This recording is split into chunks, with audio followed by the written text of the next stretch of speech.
Hey everybody, Jinza here, and welcome back to another episode of Small Bytes Plus. So we're going to be having a look at a game that has been around for probably about a year on Steam now, but I've been going a bit TCG mad at the moment and searching for a lot of different TCGs that I've never played before. And this was one of the ones that really stood out to me because I'm really into the whole TCG combined with strategy at the moment. So if you remember Duelist, which we done a couple of weeks ago, this is very similar and has some kind of similar mechanics. So maybe Duelist got some ideas from there, maybe it got ideas from other places, but it's a very similar kind of game. It does have quite a few nice differences, and then it actually has some downsides as well, and we'll get into that when we get into the game in a minute. So the game itself, it works as every TCG. You have all your deck building, you have multiple classes you can play as. The cards themselves are split into, obviously, creatures. You have equipment, which goes in the form of different weapons. The weapons can only be equipped to the type of class, the monster class. So you have melee, range, and mage. So obviously meleeers can only wield swords and shields and that sort of stuff. Rangers can only wield bows. So on and so forth, you get to the picture. I think there's two types of rangers. You've got your archers, but then you do have stuff that lobs rocks and various other projectiles. They work kind of different, but they're still a ranger category. So as you see, red is your melee, green is your rangers, and blue is your mages. The creatures themselves, as you can see, the little fist icon is their attack power, and their little green hearts is, of course, their health. And at the top, you can see here how much it costs to summon them. All the cards are split into different rarities, so as you imagine, the higher grade cards generally have better stats, but generally cost more to summon. As far as magic spells go, you have these kind of, I forget what they're called, orbs, are they? Runes. We'll get into how they work when we actually get into the game because it's easier to show you how they work. But they give you different benefits. Some of them have negative effects in they make you lose mana, but it gives you extra cards, stuff like that. And then you have straight up spells, which gives you health, kills stuff, buffs different creatures. The creatures themselves have tons of different races. So you have robots, skeletons, spectres, vampires, werewolves, zombies, cyclopses, dwarfs, elementals, elves, goblins, golems, humans, imps, lizards, yes, we're still going, minotaurs, orcs, and of course back to robots.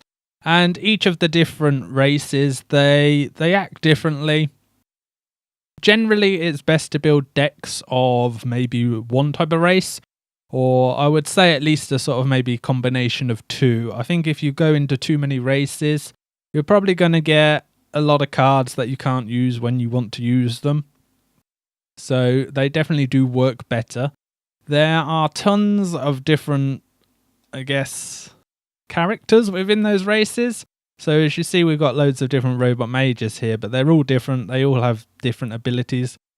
It is a bit disappointing they're just kind of recolors, and it's probably one of the biggest downsides is, I don't know, the characters, they're not cutesy, but they're not badass as well. They're kind of that weird middle ground, so I'm not entirely sold on the way the characters look. Yeah, some people find this charming, and also I really hate these menus. You know they've done this with mobile in mind when you have sliding menus. I really hate games that do sliding menus on PC. If I had a touchscreen monitor, it might be okay, but who on earth would use a touchscreen monitor for gaming? So it would be nice to have maybe like a proper layout on the PC version, because I just hate sliding menus. They're very inconvenient. It takes a lot of effort just to slide through your cards, but luckily they do have these thingies, and again you have to scroll them around like you would on a damn mobile device. And that's probably my biggest gripe is the character design is kind of an in-between mishmash of looking really badass or looking really cutesy. I think if you try and go for the middle, characters tend to look weird. Some races do look better than others. The skeletons don't look too bad. Yeah, the vampires look a bit strange, so on and so forth. But if you can get over the aesthetics of this game, I mean, the weapons and that, they look really nice. But there's just the character models. But if you can get over that, then you're probably going to have a very fun time with this game because it's got some really cool mechanics going on. So let's actually jump out of this. I also will show you something that I really, really like. So you have a standard store page where you can buy stuff and buy various chests. The loot that you get from the various chests you can get from doing the daily challenges or doing this story. It has quite I wouldn't say immersive, it's quite a long set of little story battles. So if you're very highly into single player, then you can do that. I would arguably say the computer is very easy to beat unless you get a very, very, very bad hand starting off with. Other than that, you're probably not going to have too much trouble fighting the computer. The daily challenges, you have to do certain special decks, so it actually gives you a deck to play it with. But what I really like about this game is it has a deck shop where you can actually make decks with cards that you no longer want and actually sell them off to other players. And you can, of course, buy those decks from other players as well. So if you're looking for a certain type of card and don't want to spend money on it, you can go do the single player or go do some multiplayer to earn some coins. And then come on here and actually search and buy stuff off other players, which I think is a really nice thing to do. Most games don't offer you that because they want you to spend money on it, but I really give them props for actually putting something like this into games. This is what a lot of TCGs are missing out on, is able to trade with other players, just like you would in real life. If you go out and buy a pack of cards, your friends go out and buy a pack of cards, you both get cards that in each other's pack that you like. Obviously you can trade cards, and unfortunately a lot of these online TCGs miss out on that, so definitely props to that. It's definitely a plus point. So let's actually get into the game and I will show you some action and what's going on with this. So when you start off, you have different heroes. They act differently. I kind of like this Raynor. He has a healing ability and he's ranged base. But each of them has they have a different attack style and a different ability, so choose as you want. You can also, I think it's weekly, I'm not sure, because at the moment it's only popped up once in the shop, but it has offered me different heroes to buy with the gold. Not not real life money, but just the in-game gold, which is quite nice, so you can get different heroes. But we're going to go with Raynor. And I made a deck called the Necro Lord, which is a very basic bog standard deck which involves a lot of skeletons. So when you start off, you have a little board. The boards change randomly. Sometimes you'll have multiple different things on them. So how it works is standing on any of these tiles. It doesn't have to be your hero. It can actually be any creature. Will give them benefits. So the stars give you extra mana per turn. The little fist symbol gives you 2 extra damage. The heart gives you regeneration. There's also, I think there's negative ones on some of the harder missions, and then there's also shields. We don't actually have any creatures. Oh, well, my hero's got a shield. So that recharges every turn. So say he was to take 2 damage, he would lose his shield and take 1 on that, but then on his next turn he would get his shield back. So it's quite handy having shields. I definitely recommend if you have creatures to have shields. So we've actually, let's actually keep what we got. Yeah, let's keep what we got. Yeah, I shouldn't have actually done that. I let the computer go, but we'll let him go. So you see how it works is you can move 1 tile each turn. No character can move more than 1 tile. So you move your character and then you can attack. So obviously, depending on the type of class it is, they have different attacks. And when you highlight him, it actually shows you where he can attack. So I can actually hit this guy in the face. So we're going to pop him in the face. So how the game works is if your hero dies, that's it. It's game over. So the objective is to try and kill the enemy hero. You can just focus the hero or you can try and take them down. We are going to summon something now. So let's summon a minion here. So minions have summoning sickness. They cannot move when they are summoned, but they can still attack. So we're going to hit him again. And then we've got a nice skeleton up. And yes, we want to end our turn. So next turn, I will show you about the runes. So these little things here are where you can place runes. So depending on the map, depends on how many you can actually have active at the same time. So at the moment, I can't show the runes because I just lost my skeleton, unfortunately. But you summon them, you summon the runes and you place them down there. They last as long as you want them to last, unless the enemy breaks them. So they have a health. I don't think it shows them on here, but I think everyone starts at 15. So it takes 15 points of damage until it breaks. So if you want to get rid of a buff that the enemy's got, you can actually do that. So I think we're going to, what we got, 2, 3, let's summon a ranger and we can get a bit of sniping action going on. I think maybe we want to take out one of these guys because he's going to start doing a lot of damage and we don't really want him to stack up on minions. So we get rid of one of those and then see what the computer does next. And luckily our hero has quite a lot of health. These are it is the first set of missions, so the enemies are not too difficult.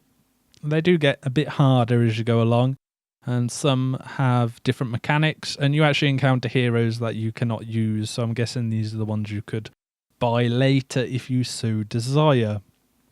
So we can actually summon another one. But I don't know if we want to. Maybe I want to. Oh, I can't quite see. So, see, because I don't have a melee hero, I can't put the sword down. So maybe you want to get melee hero out, but maybe you want to get some more rangers out. If we get another mage out, we can hit him for that amount. And then we can finish it off with one of our other guys. And then maybe we snipe this guy here and then move our archer out the way.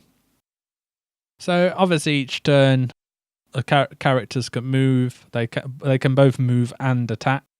And some of them, once we get to the other turn, I will show you have different abilities. So as you see, my archer has snipe, so he can actually snipe from further away than he would normally be able to hit. So as you can see, his attack radius there, but if I was to use snipe, he could attack even further, but it costs mana. So sometimes you don't really want to be using abilities too much.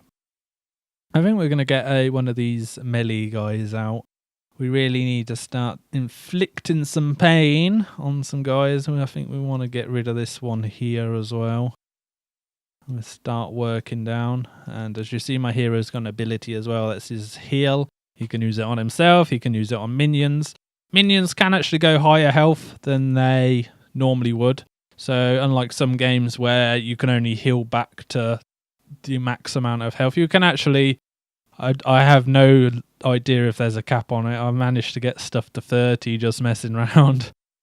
But I can show you one of the runes now. We've got a couple of skeletons out. So if we put this down, as you see, everything that's not a skeleton gets a debuff.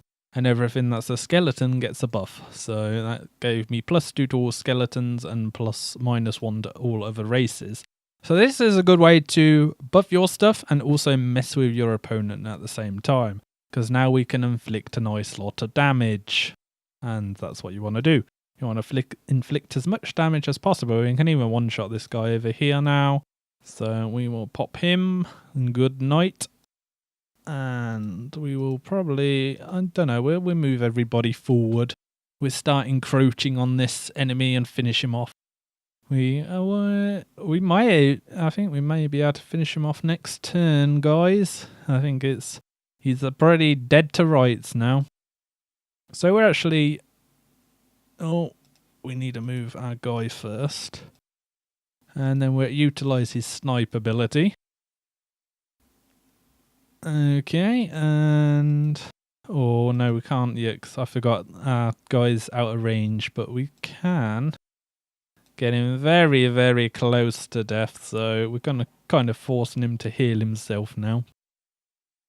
And if he doesn't heal himself, then it's game over for Mr. Computer Player. The multiplayer in this game is actually pretty good. Obviously, other players are going to offer you more of a challenge. If they have better decks than you, though, and better cards, because having straight up better cards does actually give you a really big advantage. Another thing, actually, before we finish this guy off, because obviously we can finish him off, I just want to show you that when you equip weapons, they actually do show on the characters, which is quite nice. Even though I dislike the character models, I do like the fact they've added that, and I did say I did like the weapons. The weapons look really cool. So, also, if you probably didn't notice, unlike Duelist, which was a 2D plane, well, you could move multiple ways, but it was more 2D, where this is actually top-down, so there's a bit of variety in it. Let's finish off this guy, and then we will wrap this video up, because that is pretty much this game in a nutshell. So you get some prizes, so we got some earnings, and that goes to our pool, so we can go buy cards, or we can buy something else fancy if we so desire. As you see, certain missions give you chests, which can give you a whole high variety of cards, and the chests actually vary. So if you get some of the higher chests, they actually give you more cards, and actually there can be chests inside chests. Yes, that is a thing in this game. So the game itself is really fun to play. Basically it's just the menus and I would say the minion design. Some people probably like the minion design. I personally think it's, I don't know, is like I said, it's that kind of middle ground where it doesn't look cutesy or it doesn't actually look very badass. It's kind of, I think it's very similar to a lot of sort of mobile games. They have very similar sort of graphics where, yeah, they're trying to do 3D and it just doesn't really work too well. So I would have preferred to see some straight up hand-drawn stuff or just some better models. But if you can get over that, the game itself is really fun. It's really addictive. It's fairly rewarding. So if you go through the single player, you'll probably be able to get a good deck or get enough money to be able to buy other stuff off other players and start building decks. Obviously, there's a lot of different monsters and stuff in this game, so you can build a lot of different types of crazy decks that work highly differently. Like the skeletons, they work really well for buffing them. They're not so good for just straight up attack, where stuff like the elves, they have really good ranges. And obviously abilities vary from character to character as well. So that was Combat Monsters, guys. I hope you enjoyed it. The link will be down in the description. It is free to play, so you don't actually have to put any money onto this game at all to try it out, which is always good. And I will see you next week for something else. I have no idea what it is, because these sort of videos, they happen when I find a game that I really like. So I hope you enjoyed it, and you know exactly what to do. Like and subscribe, and I will see you next time. Bye-bye.